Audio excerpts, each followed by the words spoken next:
In this video, I'm going to share with you a demo of an experiment that I've been tinkering with. So this is Olos. Olos organizes all of your digital things on one long timeline. It gives a dimension of context that I reach for often, but rarely find in software today. So in this prompt input, I can create new things like a note. I can create to-dos, like, record OLLOS Demo. I can schedule things for the future, like send OLLOS video tomorrow. And now, this to-do is scheduled for tomorrow. I'm going to open the past end of this timeline.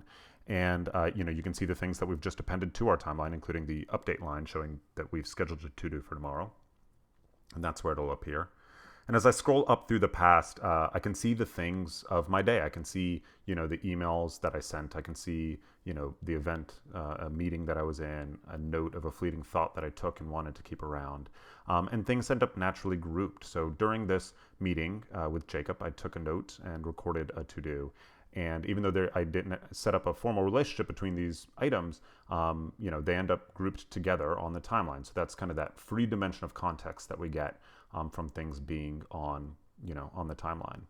We do also have this, very much like a reply on Twitter. If I want to add some thinking to this note, I can hit this reply button and write something new.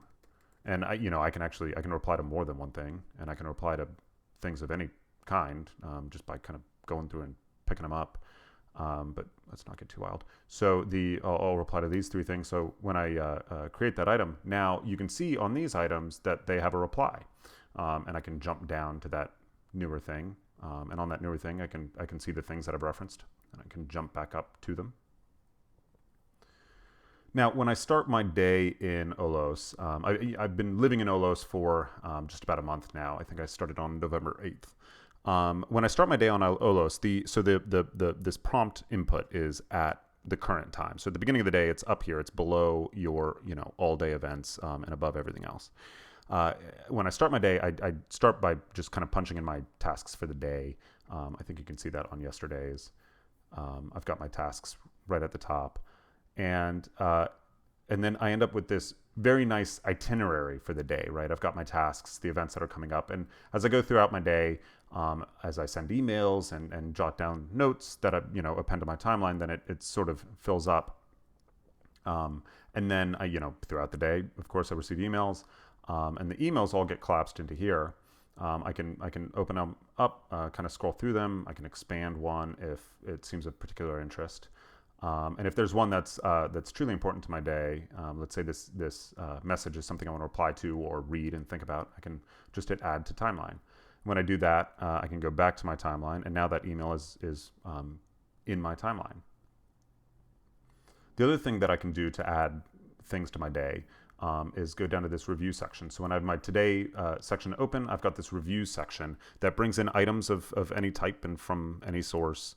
But this starts to play with some of the thinking that Andy Matuszak has published on using spaced repetition as a means of clearing, inboxes, a reading list inbox, an email inbox, without the destructive action of delete, which is such a heavy action that users usually just don't take it, and your inbox ends up just filling up, and it becomes fairly useless.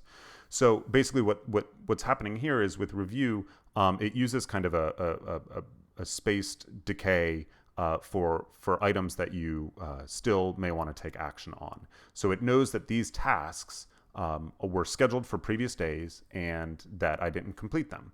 So it brings them up in the review. And I can hit review later. And the more I hit review later on any item, the longer it'll take for that item to come back up again for review. So without the destructive action of delete, I can slowly, let things float away from me if they don't seem to be that important. At the same time, if I put a task into my timeline or even scheduled it for a day and that date has passed and I didn't complete it, I don't need to be worried about going back through my timeline constantly necessarily, because these things will kind of come back up in this review. And it works for more than just tasks. It works for notes that maybe I want to review the thinking on, and it works for links, which is really nice. So whenever I hit an article that I might want to read, I just punch it into my input box here in Olos, and then that link inherently becomes a part of this sort of spaced review system. It also works for emails.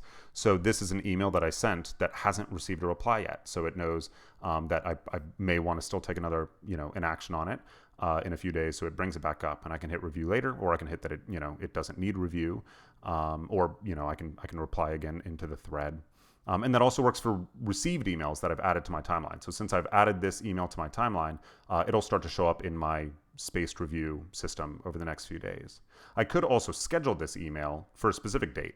So, and I can schedule any item for a specific date. And so you effectively then get reminders on emails, tasks, notes, links. But if I don't schedule a specific date, just by default, it'll end up in my spaced review.